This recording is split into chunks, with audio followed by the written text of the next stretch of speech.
Shalom, mes bien-aimés frères et sœurs dans les Seigneurs, les partout où vous êtes, soyez bénis depuis votre position, que la joie de l'évangile vous comble, que la paix de notre Seigneur soit notre partage, la communion du Saint-Esprit, frères et sœurs. Donc nous sommes dans la joie de pouvoir vous retrouver pour ces moments, qui est justement l'écoute de l'évangile. Bienvenue à cette émission. Frères et sœurs, cette émission, c'est une émission qui s'inscrit dans le cadre de notre rubrique qui est ici intitulée, justement une émission aussi, et la rubrique c'est La Bible parle. Frères et sœurs, La Bible parle, donc c'est le nom de cette émission. Et cette émission a pour objectif, frères et sœurs, de pouvoir développer des thèmes. On va développer, on va faire l'analyse de thèmes théologiques et aussi des partages bibliques, donc des études bibliques, frères et sœurs, des enseignements en ce qui concerne la doctrine, frères et sœurs, tout ce qui est doctrine biblique, théologique, frères et sœurs. Nous parlons, nous créons, nous développons, nous explorons, frères et sœurs. Voilà, donc c'est ça le but de cette rubrique qui est dédiée à l'enseignement biblique. Que Dieu vous bénisse de partout où vous êtes. Alors, frères et sœurs, pour aujourd'hui, nous avons déjà annoncé le thème et ainsi intitulé la différence entre le théosisme et l'athéisme. Ça veut dire quoi? C'est vraiment très théologique, mais vous allez comprendre que c'est pas aussi sachant et savant comme vous entendez, mais c'est vraiment, ça fait partie des enseignements de la théologie pratique, frères et sœurs. Donc nous allons comprendre, effectivement, frères et sœurs, c'est pour nourrir notre foi, pour justement nous éclairer, afin que nous puissions faire attention à des faux enseignements, des fausses doctrines qui nous amènent à la perdition, frères et sœurs, Seigneur. Voilà, c'est pour vraiment nous amener à la lumière, frères et sœurs, parce que voilà, il y a trop de faux enseignements et le Seigneur a dit la parole de Dieu est aussi pour réfuter les erreurs, c'est pour corriger, frères et sœurs, pour enseigner et pour instruire, frères et sœurs. En fait, que nous puissions, nous qui sommes déjà chrétiens acquis, qui sont acquis dans la foi, frères et sœurs, nous qui marchons en tant que chrétiens, alors nous puissions grandir, nous puissions exceller, voilà, nous puissions atteindre la maturité de ces en Jésus-Christ. Que Dieu vous bénisse. Je vous invite à la prière. Seigneur, nous voulons te dire merci pour ces moments bénis que tu nous accordes, notre Dieu, encore pour une fois, d'être en ta présence, Seigneur. Merci, oh notre Dieu, pour cette grâce et miséricorde. Seigneur, nous voulons te recommander comme, oh Seigneur, toi seul, l'auteur de ces moments, la place de choix, Seigneur. Viens encore nous éliminer par la présence de ton esprit, Seigneur, notre Dieu. Oh Seigneur, tu as dit, vous recevez le Saint-Esprit qui va vous conduire en toute vérité. L'Esprit, Seigneur, notre Dieu, de vérité, nous les recommandons et nous lui laissons la place, oh notre Dieu, la première place, notre Dieu, qui puisse prendre la partie de ces moments. Seigneur, tu nous sanctifie par ta parole, notre Dieu. Sanctifie, oh notre Dieu, les âmes que tu as disposées. Touche par la grâce, notre Dieu. Oh Seigneur, ouvre encore notre intelligence, Seigneur. Parce que, Seigneur, tu es l'esprit de l'intelligence qui nous révèle la parole comme notre Dieu, la vérité qui est vraiment, notre Dieu, essentielle pour l'épanouissement spirituel. Et Seigneur, le salut de nos âmes. Seigneur, bénis ton église de partout dans le monde. Seigneur, encore pour une fois, laisse que ton serviteur disparaisse, que toi tu apparais, et laisse que toi tu puisses glorifier ton nom au travers de ta parole. Seigneur, merci pour cette parole, notre Dieu, qui nous donne, notre Dieu, au Seigneur, encore la foi, Seigneur, qui nous fortifie, Seigneur, pour comprendre que nous avons mérité, oh notre Dieu, la nature divine, Seigneur, mais pas par essence en tant qu'homme, Seigneur, mais par adoption et par grâce, notre Dieu. Merci, Seigneur, notre Dieu, parce que nous passons à la nature divine. Seigneur, nous sommes devenus des autres, Seigneur, que toi, des gens qui, oh notre Dieu, sont devenus les temples de Dieu et qui, oh Dieu, habitent les théopholes, Seigneur. Merci, Seigneur, pour toutes ces choses que nous allons comprendre, qui fait partie du mystère que tu as accompli sur la croix, l'œuvre, notre Dieu, de la rédemption, Seigneur, qui nous donne, notre Dieu, comme les conséquences, notre Dieu, positives de ce que nous sommes aujourd'hui en tant que corps uni en Jésus-Christ. Reçois la gloire, Seigneur, pour tout. Notre Dieu, nous recommandons encore ces moments demain. Merci, Jésus. Merci, notre Dieu, pour ces instants. Alléluia. Amen. Bien aimés frères et sœurs dans le Seigneur, donc nous sommes en train justement d'explorer, en profondeur, la thématique de la divinité des chrétiens. Nous allons parler de la divinité des chrétiens, frères et sœurs dans le Seigneur. Et bien, cela est donc justement soutiré du passage biblique qui est dans 2 Pierre chapitre 1, 4. Je vais lire les thèmes que nous développons aujourd'hui, les tests qui nous donnent justement, qui nous donnent justement cette opportunité de pouvoir comprendre et de pouvoir explorer. Donc ces tests, frères et sœurs, c'est les tests qui est écrit de 2 Pierre chapitre 1, le verset 4. Donc c'est les thèmes, c'est les tests centrales, alors qui fait l'objet de notre réflexion, de notre analyse. Et le deuxième test, c'est 2 Corinthiens chapitre 2, le verset 18. Je répète encore. Les tests que nous sommes en train de développer, d'où est tiré, frères et sœurs, notre débat, que nous sommes en train d'explorer, notre étude, frères et sœurs, c'est donc dans 2 Pierre chapitre 1, le verset 4. Et le deuxième test qui soutient aussi le même test, c'est-à-dire qui est comme, je veux dire, qui vient ensemble pour pouvoir soutenir ce que nous sommes en train de développer, eh bien c'est 2 Corinthiens chapitre 2, le verset 18. Bien aimés frères et sœurs, nous allons répondre à une question qui est une question très pertinente, une question que nous allons répondre de façon objective. Alors, cette question qui fait aussi l'objet des fausses, je veux dire, des fausses interprétations, sinon des interprétations hérétiques et qui portent à confusion, frères et sœurs, eh bien, c'est donc au cœur du sujet. Et c'est quoi donc? C'est est-ce que les chrétiens deviennent la divinité incarnée? Nous posons la question, est-ce que les chrétiens deviennent la divinité incarnée? Pourquoi nous disons cela, frères et sœurs? Tout simplement parce que dans la parole de Dieu qui tire notre réflexion, notre thème, frères et sœurs, que nous avons tout à l'heure, l'apôtre Pierre nous dit ceci, que nous, en tant que chrétiens, nous passons à la nature divine.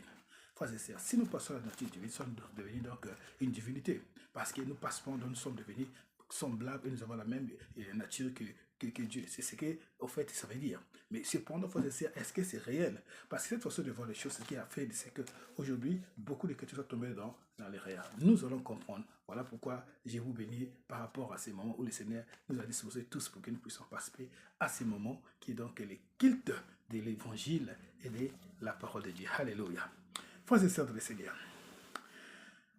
Dans 2 Pierre chapitre 1, le verset 4, alors, lequel nous assure, il dit ceci, lequel nous assure de sa part le plus grand et le plus précieux promesse, afin que par elle nous devenions participants de la nature divine en fuyant la corruption existante dans le monde par convoitise.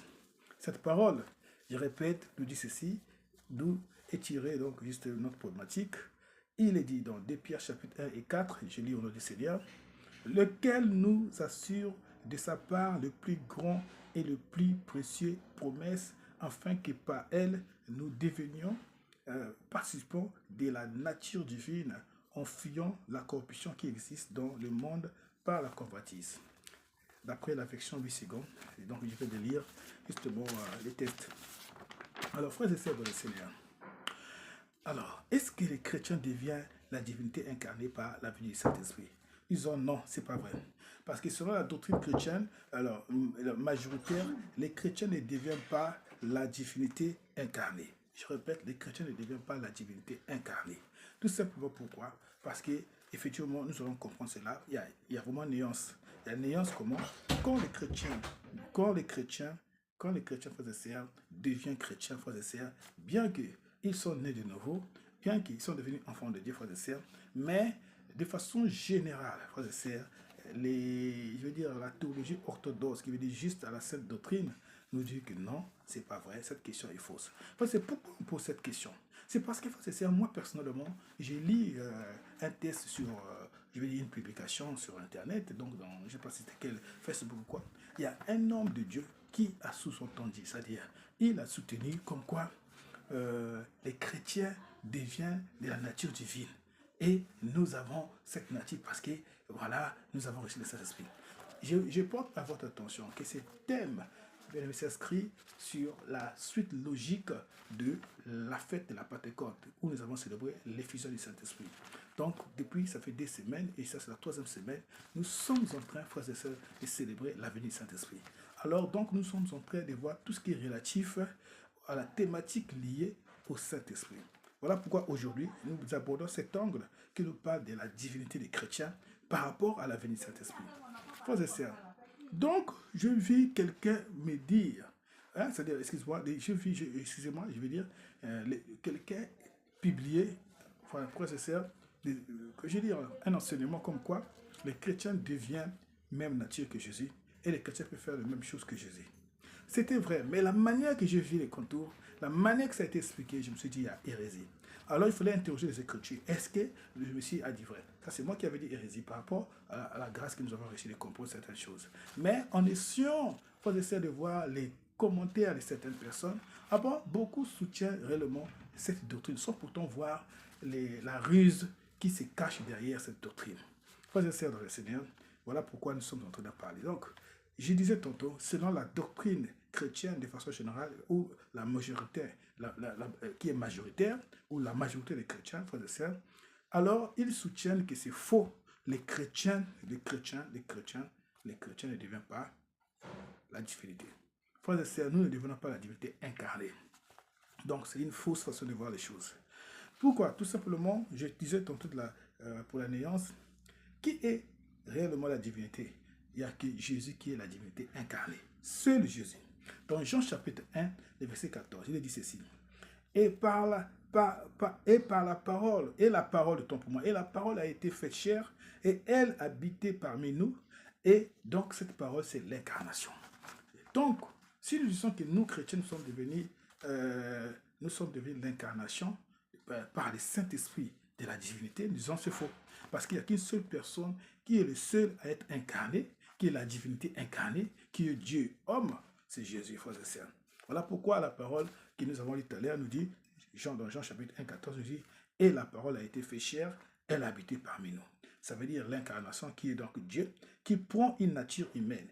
C'est un événement unique, spécial et historique, où la personne de Jésus, seul, frères et sœurs, est devenue homme. Ça veut dire Jésus, vrai Dieu, est devenu aussi vrai homme.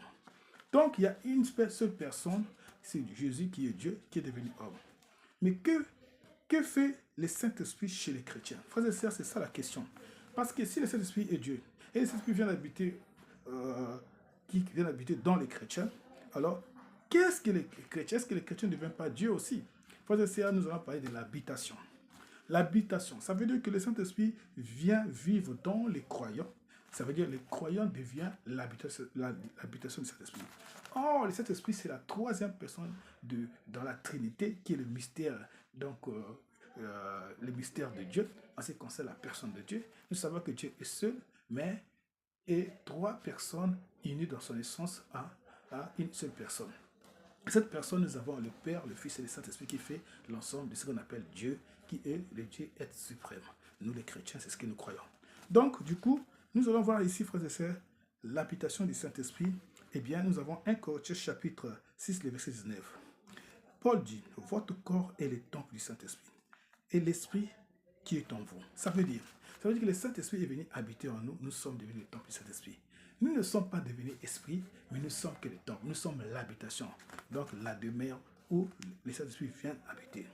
Nous devenons un temple, mais pas le Dieu du temple. Ça veut dire que nous ne devenons pas le Dieu du temple. Le Dieu du temple, c'est le Saint-Esprit, qui est la troisième personne de la Trinité, qui vient habiter en nous. Mais cependant, nous restons le temple comme des simples habitations. Vous voyez? Donc, on ne peut pas parler en termes de l'incarnation, c'est-à-dire on ne peut pas parler en termes de la divinité incarnée, comme quoi nous sommes incarnés, parce qu'il n'y a pas l'incarnation. L'incarnation, frères et sœurs, c'est Jésus. Lui, il était Dieu, il est venu. Or, nous ne sommes que les habitations, et donc le Saint-Esprit est venu. Frères et sœurs dans le Seigneur, nous allons parler de la régénération, aussi pour comprendre. Alors, donc dans la régénération, ça veut dire que nous sommes nés de nouveau. Dans la régénération, nous sommes nés de nouveau, et maintenant nous avons une nouvelle nature. Voilà pourquoi la parole dit, si quelqu'un est en Christ, il devient une nouvelle nature. Ça veut dire que nous sommes nés de nouveau et nous avons une nouvelle identité, une nouvelle nature. Cette nature est certainement devenue une nature chrétienne, qui est donc une nature en Christ, frères et sœurs. Maintenant, la régénération nous change carrément spirituellement parlant, nous ne sommes plus comme avant. Nous sommes des hommes, mais ces hommes-là qui sont habités par le Saint-Esprit, et nous sommes des hommes nés de nouveau. Voilà pourquoi dans Jean, il nous dit ceci que pour ceux qui ont crié, qui ont accepté Jésus, qui sont devenus enfants de Dieu, qui sont nés ni du Père, du Fils, mais du Saint-Esprit. Ça veut dire que nous sommes nés de nouveau par le Saint-Esprit. Et le Saint-Esprit fait en nous ce qu'on appelle la régénération. Alors, du coup, nous avons donc 2 Pierre chapitre 1, 4 qui nous dit « Participez de la nature divine, participons de la nature divine ». Ça veut dire que nous recevons la vie de Dieu, son caractère, frères et sœurs. Nous recevons la vie de Dieu, son caractère. Son caractère, attention, frères et sœurs, nous devenons ceux qui participent dans le sens de pouvoir devenir chrétiens. Et comme nous sommes devenus chrétiens, alors nous devenons de nouvelles créatures. Et comme nous devenons de nouvelles créatures, ça veut dire que c'est spirituel, frères et sœurs. Et dans cet état d'esprit, où spirituellement parlant, nous sommes nés de nouveau, c'est pas caractère. D'abord, premièrement, c'est pas caractère. Donc, nous partageons maintenant le caractère qui est le caractère divin. Frères et sœurs, nous allons prendre un exemple. Nous avons le fer. Un fer qui est chauffé participe de la nature du feu, mais sans devenir le feu. Ça veut dire que nous sommes le fer. Et le fer qui est chauffé par le Saint-Esprit. Or, le Saint-Esprit représente le feu. Donc, le feu qui chauffe le fer, le fer devient chaud, mais le fer ne devient pas le feu. Mais il est habité par le feu et il est contenu par le feu et il va dégager, frères et sœurs. Alors, vous avez des énergies qui est donc la chaleur, donc du feu. Donc, voilà pourquoi les chrétiens, nous sommes, répétez encore, nous sommes de la nature du feu. Donc, le feu entre nous, qui est le Saint-Esprit, qui est aussi qui est plus symbolisé par le feu, comme les jours où le Saint-Esprit est venu dans la chambre haute pour la première fois quand il est venu la baptiser l'Esprit, et ceux qui étaient là, eh bien, c'était pas avec des lacs de feu. On a vu des feux, donc symbole du Saint-Esprit, frères et sœurs. Alors, donc, les chrétiens ils sont chauffés, habités, animés. Donc, ils peuvent dégager, frères et sœurs, tout ce qui est relatif au caractère du Saint-Esprit. Mais ils ne sont pas les Saint-Esprit, mais c'est plutôt le Saint-Esprit qui nous habite. Donc, comment est-ce que nous pouvons aussi partager cela et comment cela peut se comprendre? Non seulement par la régénération, nous sommes devenus une nouvelle créature, le Saint-Esprit entre nous, nous avons une nouvelle vie, mais aussi par adoption, frères et sœurs. Par adoption, eh bien, nous devenons enfants de Dieu. Comme la parole que lui-même le Seigneur a dit, ceux qui sont nés pas de père et de mère, mais qui sont nés de l'Esprit. Ça veut dire que c'est par adoption. Et là, nous avons en Romains chapitre 8, les versets 15 à 16. Vous avez reçu un esprit d'adoption par lequel nous crions Abba Père. Ça veut dire que si nous pouvons confesser, si nous pouvons adorer Dieu, frères et sœurs, si nous pouvons invoquer Dieu, nous les chrétiens, c'est parce que nous avons été adoptés comme enfants de Dieu. Donc, Dieu nous considère comme enfants à cause de quoi? À cause de la grâce que nous avons reçue par la rédemption que Jésus a accomplie et que lui nous a donné quoi? Il nous a donné les droits de devenir enfants de Dieu. Comme quoi, nous sommes comme Jésus, nous sommes devenus enfants de Dieu, frères et sœurs. Voilà pourquoi Jésus est le premier-né de toute la création. Et il est le premier-né, donc les frères, nous dit dans Hébreu. Donc nous sommes maintenant comme, frères et sœurs, notre Dieu, de la même famille, nés avec Jésus, frères et sœurs. Jésus est donc le grand frère. Donc, on nous dit ici, nous sommes devenus enfants de Dieu. Ça veut dire enfants de Dieu, mais nous ne sommes pas devenus Dieu lui-même. Vous comprenez? Donc nous gardons la nature humaine, mais nous réconcilions avec Dieu et nous sommes maintenant remplis de la présence de Dieu comme étant le temple où la présence de Dieu habite. Frères et sœurs dans le Seigneur. Attention, il y a la ligne rouge qui ne vont pas franchir et nous devons faire attention sur ce qui concerne les côtés théologiques et surtout qui est sous nous l'objet des hérésies. Et donc nous pouvons mettre vraiment un accent pour que les chrétiens fassent attention. Frères et sœurs dans le Seigneur, l'Église l'a toujours rejeté. Ça veut dire l'Église a toujours rejeté cette façon de voir les choses qui est hérétique. Même dans l'orthodoxie orientale, où on nous parle de théosisme, on précise, frères et sœurs. Donc, c'est là où nous allons entrer maintenant dans les côtés très théologiques, où l'Église a eu des débats, dans le sens de comprendre un peu le sens profond, qui est très théologique et aussi spirituel, c'est ce qu'on appelle les théosismes. La théosisme, autant pour moi. Où on dit l'homme devient Dieu. Frères et sœurs, dans la théosiste, ça veut dire que c'est le fait de pouvoir. Je vous parle de la théosiste, c'est le fait de pouvoir dire que l'homme est devenu Dieu. Donc, voir que l'homme est devenu Dieu. Frères et sœurs, vous devez savoir, beaucoup de gens disent nous sommes des dieux. D'abord, avant même qu'on parle de christianisme. D'autres disent que nous sommes devenus des dieux où Jésus-Christ nous a rehaussé notre nature, notre statut, qui veut dire divin, parce qu'il est venu restaurer l'homme dans son étape initiale avant l'époque où l'homme était déchu, à l'époque d'Adam. Donc, nous disons aujourd'hui, est-ce que nous sommes devenus des dieux? Si nous sommes devenus des dieux, est-ce que nous sommes des petits dieux? Frères et sœurs dans le Seigneur, c'est là que nous sommes en train de comprendre toutes ces choses-là. Alors nous devons comprendre. L'homme devient Dieu par grâce. Oui, frères et sœurs. Nous devenons Dieu parce que si nous tenons à ce que nous avons, où nous avons puisé ces thèmes qui fait l'objet de notre débat, qui sont notre problématique, où l'apôtre Pierre dit, nous passons à la nature divine. Frères et sœurs, dès que nous passons, donc nous sommes en communion, c'est que nous aussi, nous avons maintenant la grâce de pouvoir devenir Dieu. Frères et sœurs, Comment? Parce que vous allez dire, mais en ce cas, c'est un peu paradoxal, comme si j'étais en train de nier cela et je viens encore souligner cela. Frères et sœurs, c'est là où je vous dis que c'est très, très, très pertinent et que nous devons faire attention si nous allons tomber carrément dans l'hérésie. Et beaucoup sont tombés dans ces pièges des diables qui manipulent la compréhension, frères et sœurs. Des choses qui sont aussi, par la grâce, bien comprises. C'est-à-dire que nous, en tant qu'hommes, nous devenons de Dieu ou, frères et sœurs, nous participons, frères et sœurs, à la nature divine par grâce. Mais nous ne devenons pas de Dieu. Nous participons de la nature par grâce, mais nous ne devenons pas Dieu. L'homme devient Dieu par grâce, pas Dieu par nature. Ça veut dire que nous ne devenons pas réellement nature de Dieu, parce que la nature de Dieu que nous avons à l'adoration, ça veut dire que nous aussi, on va commencer à nous adorer. Non, l'homme n'est pas adoré. Même les créatures, n'importe quelle créature ne peut pas adorer l'homme. Donc l'homme va rester l'homme. Et même comme nous sommes nés de nouveau par Jésus-Christ, nous avons une nouvelle nature de chrétien. Mais c'est-à-dire que nous avons adopté comme enfants de Dieu par adoption de ce que nous avons reçu, par ce que Jésus a fait, de ce que nous avons cru. Mais sauf que c'est par grâce, mais pas par devenir carrément nature propre de Dieu.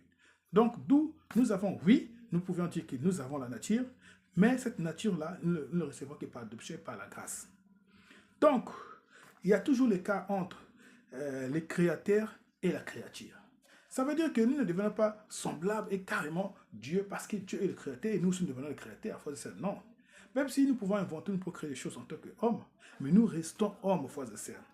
Donc, nous sommes unis avec Jésus qui, par le Saint-Esprit qui nous habite, frères et sœurs. C'est par le Saint-Esprit, frères et sœurs, qui nous transforme à son image, frères et sœurs. D'où nous avons ce que nous avons lu tout à l'heure, dont nous avons dit que ça faisait partie des deux passages qui font le passage phare de notre méditation. Nous avons dit, c'était 2 Corinthiens chapitre 2, 18. Il nous dit que nous sommes transformés de jour en jour en l'image de Jésus-Christ, notre Seigneur. Donc voilà pourquoi nous allons dire que, attention frères et sœurs, nous ne sommes pas une nouvelle incarnation. Il y a un seul médiateur, Jésus-Christ, qui est vrai Dieu, qui est vrai homme. Donc c'est ce qu'on nous dit dans Jean chapitre 14, les versets 16 à 17. L'Esprit sera avec nous, c'est ce que Jésus avait promis. Il sera en nous, c'est ce que nous avons aujourd'hui. Et il dit en vous pour nous. Ça veut dire que nous avons toujours, et nous avons le Saint-Esprit, nous avons reçu cela comme la promesse. Eh bien, nous restons des hommes, frères et sœurs, mais qui sont adoptés et qui ont maintenant la nature divine, frères et sœurs. Cette nature, nous l'avons par grâce. Nous avons cette nature par grâce. Donc, nous restons nous-mêmes des hommes sauvés et adoptés, frères et sœurs.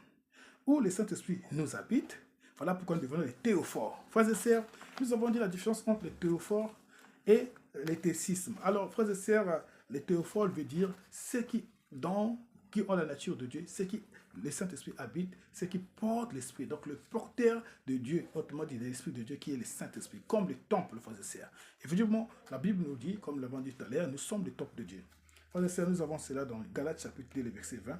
Nous avons 1 Jean chapitre 4, le verset 15. Nous avons Romains chapitre 8, le verset 9. Nous avons Éphésiens chapitre 3, le verset 19. Je répète, pour confirmer que nous sommes devenus des théopholes, nous sommes sauvés et adoptés, et que nous portons maintenant la nature de Dieu comme étant, je veux dire, les hommes où l'Esprit habite, et nous sommes de la nature par grâce, par adoption. Et bien nous avons Galates chapitre 2, le verset 20, 1 Jean chapitre 4, le verset 15, Romains chapitre 8, le verset 9, Éphésiens chapitre 3, le verset 19. Que Dieu vous bénisse, frères et sœurs, le Seigneur. Oui. Alors, frères et sœurs, l'Esprit Saint habite en nous. L'Esprit Saint habite en nous, alors, frères et sœurs, nous devons savoir. Il nous rend semblables à Christ en caractère, mais pas en essence. Ça veut dire que si on parle des chrétiens qui sont devenus des théophores, ça veut dire qu'ils portent la nature de Dieu, ils portent Dieu en eux qui est le Saint-Esprit, comme nous en tant que temple. Frères et sœurs, nous avons réellement nous avons cette possibilité de pouvoir dire que nous sommes aussi devenus de Dieu en portant la nature, en passant par la nature, mais par grâce, par adoption. Frères et sœurs, mais en caractère, mais pas par essence. Par l'essence, il n'y a qu'une seule personne, c'est Dieu lui-même qui est Père, Saint-Esprit, Père, Fils et Saint-Esprit. Et celui qui est venu pour, frères et sœurs, nous donner cette possibilité, afin que nous puissions aujourd'hui participer à cette nature, c'est Jésus-Christ qui s'est incarné par l'œuvre de l'incarnation, par le mystère de l'incarnation et l'œuvre de la rédemption. Donc nous avons Galates chapitre 5, le verset 22. Et Galates chapitre 5, 22, il va dire, si nous sommes devenus de la nature de Dieu, parce que nous partageons maintenant la même nature que Dieu, depuis qu'il a été Dieu, et il nous a donné cette nature en tant qu'homme, en nous donnant son image, qui est l'esprit, et cet esprit a été dépravé, cet esprit a été déchu, corrompu le jour de la chute, et nous nous redevenons en fait ce que nous sommes en tant que de Dieu, qui participe, ou qui partage la même nature que Dieu, de la manière que Dieu avait créé l'homme. C'est parfois c'est ce qu'on dit les caractères. Les caractères veut dire les attributs, qui est communicatif, parce que Dieu a créé l'homme à son image, et son image veut dire les attitudes, les attributs, c'est les caractères de Dieu que l'homme a. Donc, nous redevenons comme quoi par restauration, par régénération, nous redevenons ce que nous étions avant la chute. Donc, en Jésus-Christ, il nous donne la possibilité, frères et sœurs, de rehausser cette étape, c'est-à-dire de redevenir, frères et sœurs, de retrouver cette étape de l'homme avant la chute. Comment?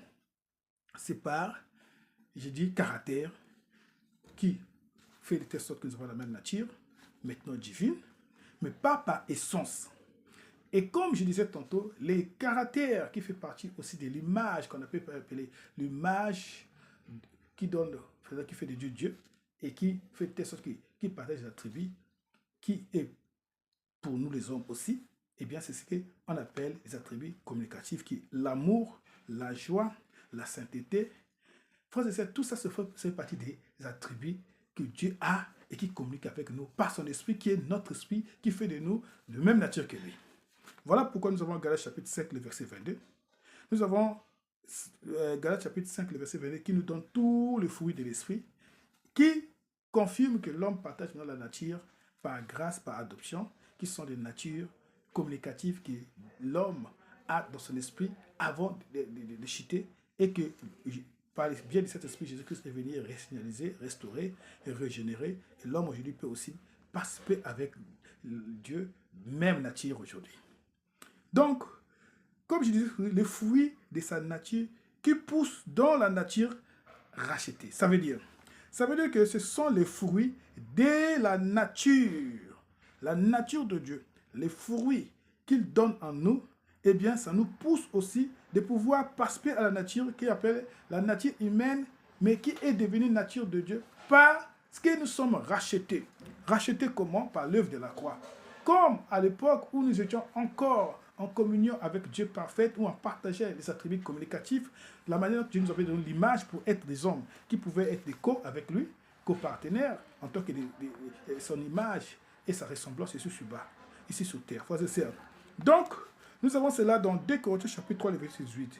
Il dit ceci: nous sommes transformés à la même image de gloire en gloire par l'Esprit du Seigneur. Frères et sœurs dans le Seigneur, les chrétiens qui partagent la même nature par grâce, et cette grâce a été manifestée par l'adoption, où Dieu nous a adoptés en tant qu'enfants de Dieu, et ceux-là, frères et sœurs, qui sont régénérés par le Saint-Esprit, frères et sœurs, qui produisent en nous le fruit en tant que des rachetés, frères et sœurs, qui donnent en nous les résultats, ce sont les conséquences de nos caractères qui est transformé, qui est changé, les caractères qui reflètent Dieu en nous, comme les gens habitent, donc qui sont habités par l'Esprit de Dieu, et des caractères qui sont que des caractères qu'on retrouve dans la nature communicative de Dieu.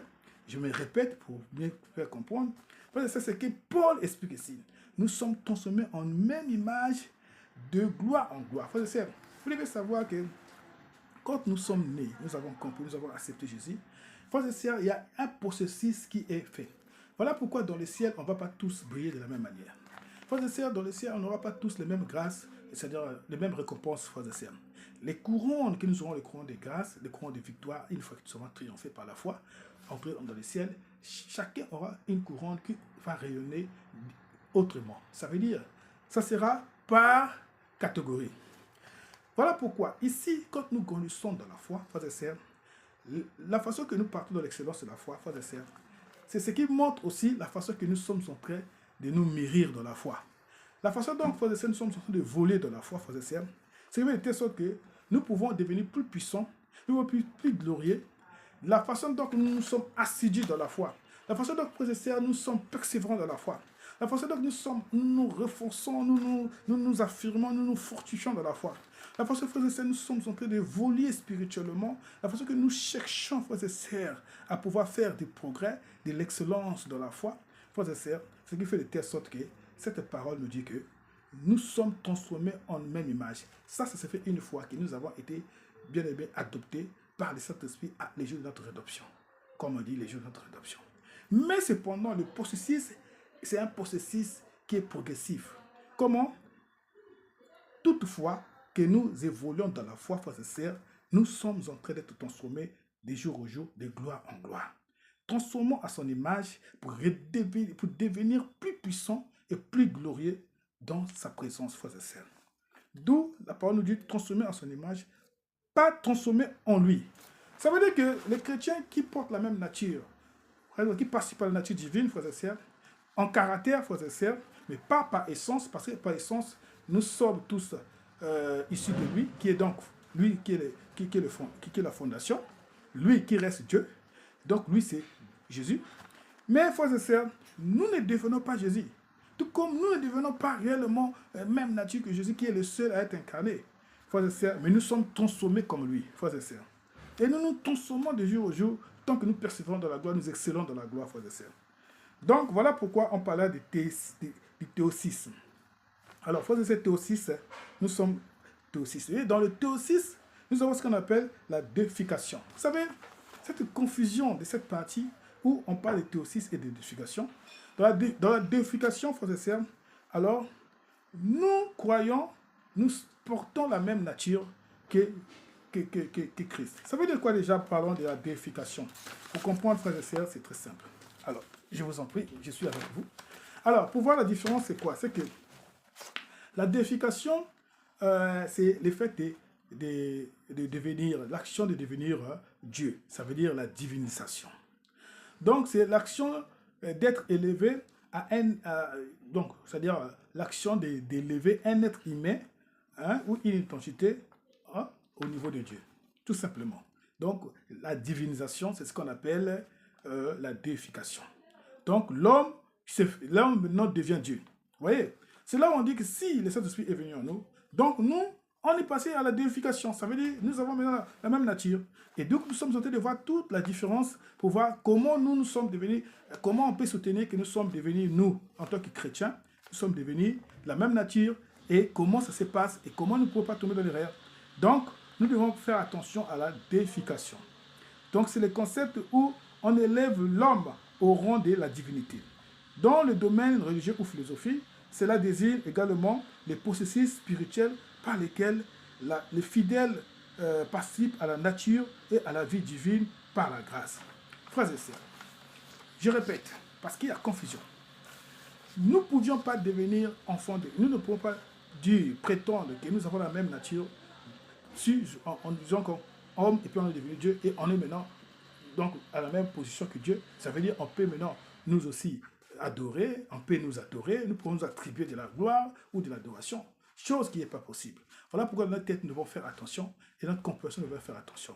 Frères et sœurs, sinon nous allons tomber. Parce que la déification existait à l'époque de l'ancien temps. Ça veut dire, les Égyptiens, par exemple, eux, ils croyaient que les pharaons étaient des dieux. Voilà pourquoi, quand un pharaon mourait, ou soit même quand même en introduisant quelqu'un pour prendre la place des pharaons, on lui donnait tout l'honneur comme un dieu. Et on faisait des cérémonies pour l'élever carrément comme Dieu. On lui donnait l'adoration comme Dieu. Et quand il mourait, et on faisait des cérémonies spéciales parce qu'il est maintenant allé peut-être carrément rejoindre la nature de Dieu spirituel. Frères et sœurs, là c'était la déification. Or, il s'avère que nous n'acceptons pas cela. Mais cependant, nous avons dit, oui, nous devenons nous aussi de la nature, mais ce n'est pas comme ça. Nous, ce n'est pas processus. Le processus, c'est d'abord, premièrement, accepter Jésus-Christ, né de nouveau comme nouvelle créature par l'acte de la rédemption. Et cette rédemption, Dieu nous adopte, ou l'adoption, devenons enfants de Dieu. Maintenant, là, nous, par rapport à ça, nous avons maintenant la régénération qui nous restaure, qui nous réinitialise et qui nous donne maintenant le droit de participer à la nature divine. Et en participant à la nature divine, nous devenons la participation à la nature divine par caractère et pas par essence. Non pas par essence, pourquoi? Tout simplement parce que maintenant, nous ne sommes pas devenus Dieu, mais nous sommes devenus habitation de Dieu parce que maintenant, Jésus a préparé le terrain où le Saint-Esprit nous habite. Et maintenant, nous pouvons maintenant dégager, c'est ce qu'on appelle le caractère de Dieu, qui est donc les attributs communicatifs dont Dieu partage avec l'homme depuis la création. Que Dieu vous bénisse, frères et sœurs dans le Seigneur. D'où nous pouvons aujourd'hui prétendre que nous sommes les théopholes. Les théopholes dans ce sens-là. Ça veut dire les gens, l'Esprit de Dieu habite, qui porte la nature de Dieu, en divine, en Jésus. Frères et sœurs dans le Seigneur.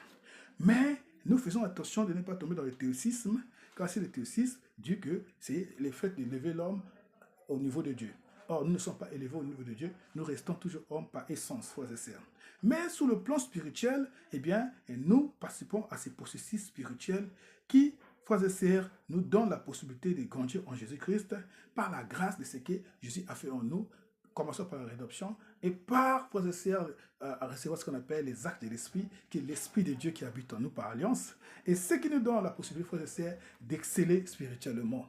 Comment? C'est, comme Paul dit, exceller de gloire en gloire, en transformant encore de plus belle pour atteindre la maturité de seuil en Jésus-Christ, frères et sœurs. Voilà un peu comment on peut comprendre ces choses, frères et sœurs, dans le Seigneur. Oui, que Dieu vous bénisse de partout où vous êtes. Voilà, donc nous sommes en train justement d'aller vers la chute.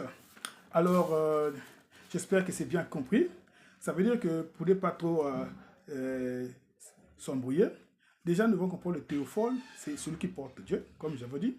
Et dans l'estimologie, déjà théo veut dire Dieu, et fort veut dire porter. Ça veut dire que les chrétiens qui ont le Saint-Esprit portent Dieu.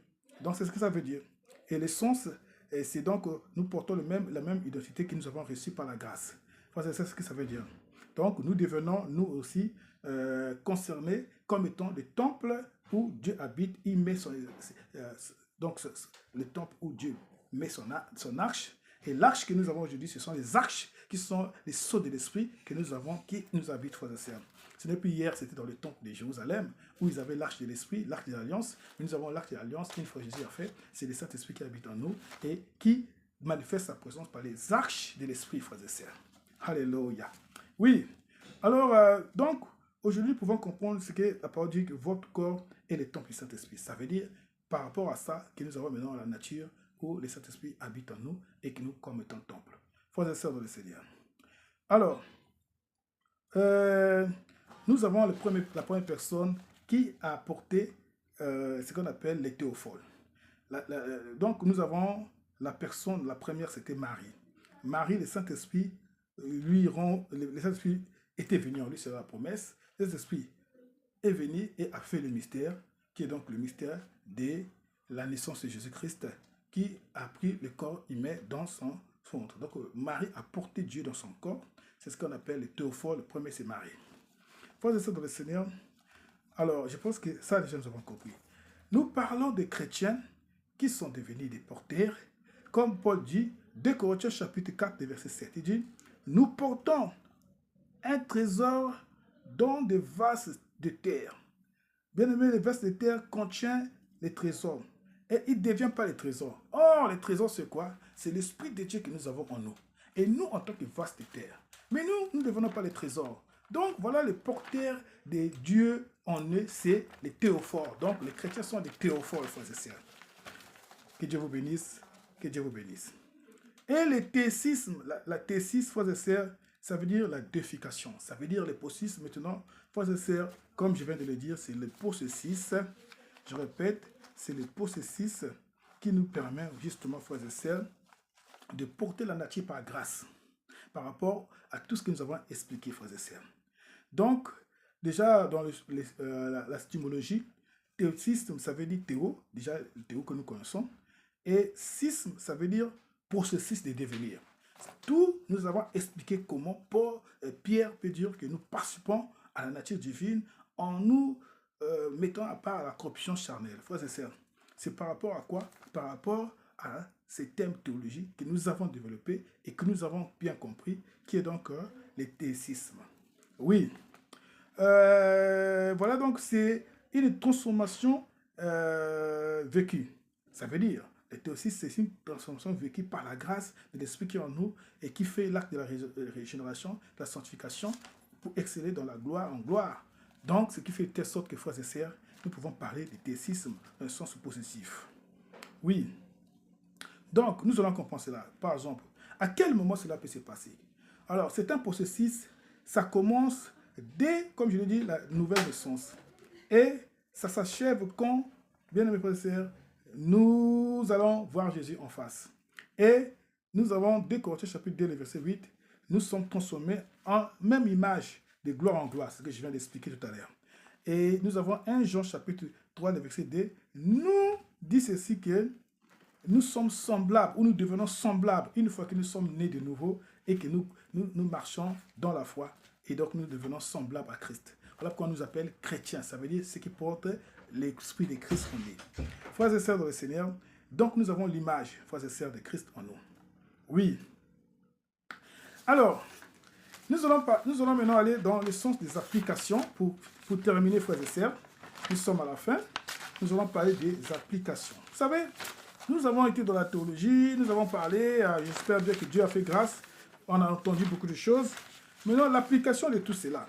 Frères et sœurs, beaucoup de gens prétendent devenir Dieu, beaucoup de gens prétendent devenir, voilà, donc ça veut dire quoi? Ça veut dire que si nous n'avons pas bien compris toutes ces choses, frères et sœurs, ça peut nous amener dans l'orgueil pour dire que nous passons pas la même nature que Dieu. Et donc, nous n'avons plus besoin que quelqu'un vienne nous enseigner quoi que ce soit. Bien aimés frères et sœurs, nous devons faire attention. Les fossés que nous pouvons, donc je dis les fossés, veut dire les erreurs que nous pouvons faire attention pour ne pas tomber, c'est d'abord l'orgueil spirituel. Frères et sœurs, dans l'orgueil spirituel, alors nous allons voir certaines personnes dire que Dieu vit en moi, donc j'ai toujours raison. Et je suis intouchable et je suis incontournable. Vous avez beaucoup de gens qui ont reçu la grâce de pouvoir devenir enfants de Dieu, de participer à la nature par grâce, par adoption, et ceux qui excellent dans la foi, dans l'image de gloire en gloire.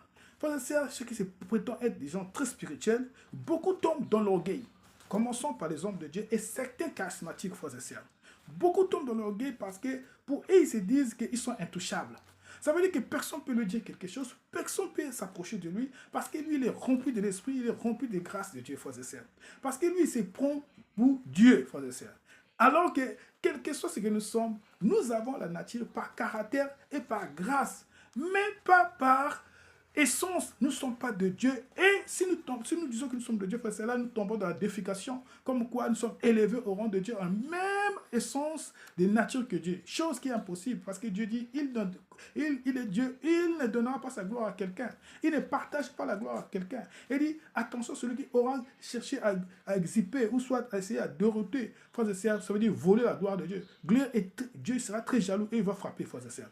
Donc, beaucoup de chrétiens qui sont remplis de la grâce, de l'esprit, beaucoup de chrétiens qui sont charismatiques, beaucoup de chrétiens qui comprennent même ces choses, frères et sœurs, alors, qu'est-ce qu'ils font? Ils deviennent très orgueilleux. Donc, c'est comme ça que nous pouvons nous dire que nous sommes de la même nature, nous sommes puissants, nous sommes devenus autre chose plus que ceux qui sont dans le monde, surtout le monde mystique, le monde spirituel, et que nous allons nous dire que nous sommes intouchables et que nous sommes des gens qui ont toujours raison à cause de la connaissance, frères et sœurs, à cause de l'onction que nous avons, à cause de la puissance que nous avons, nous devons faire attention.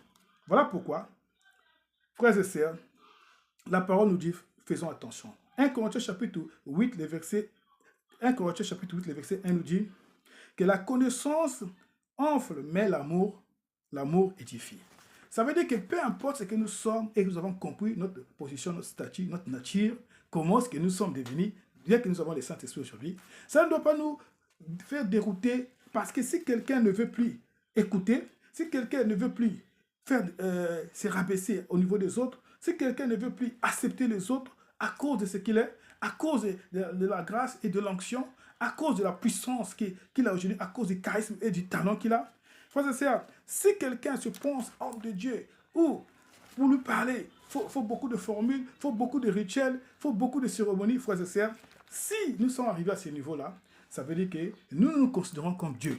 Donc nous exhibons la gloire de Dieu. Donc nous sommes en train de détourner la gloire de Dieu parce que là, nous avons passé de ce qu'on appelle les simples théophores, nous sommes devenus à la déification. Donc nous sommes passés à la déification où nous sommes dans le théisme, mais le théisme négatif. La théisme négative veut dire élevé au rang de Dieu, frères et sœurs. Vous allez voir des hommes de Dieu, son propre mouchoir, les gens doivent lui donner. L'eau qu'il peut prendre à côté, les gens doivent lui donner. Il ne peut pas toucher, frères et sœurs. Son sac qu'il peut porter, les gens doivent porter, frères et sœurs. Sa veste pour enlever, les gens doivent lui enlever la veste, frères et sœurs. Donc, il se prend maintenant pour Dieu, frères et sœurs. Donc, ça veut dire que lui, on ne peut pas lui faire les reproches. On ne peut pas lui parler. Il ne peut pas écouter les autres. Ce qu'il dit là. Donc, il est l'incarnation de l'esprit. Comme quoi, personne ne peut le reprocher de quelque chose. Personne ne peut le conseiller. Donc, lui, il reste carrément un homme incontournable, un homme intouchable, un homme invincible. Frères et sœurs, là, nous sommes tombés dans l'erreur. Et ça, c'est vraiment faux.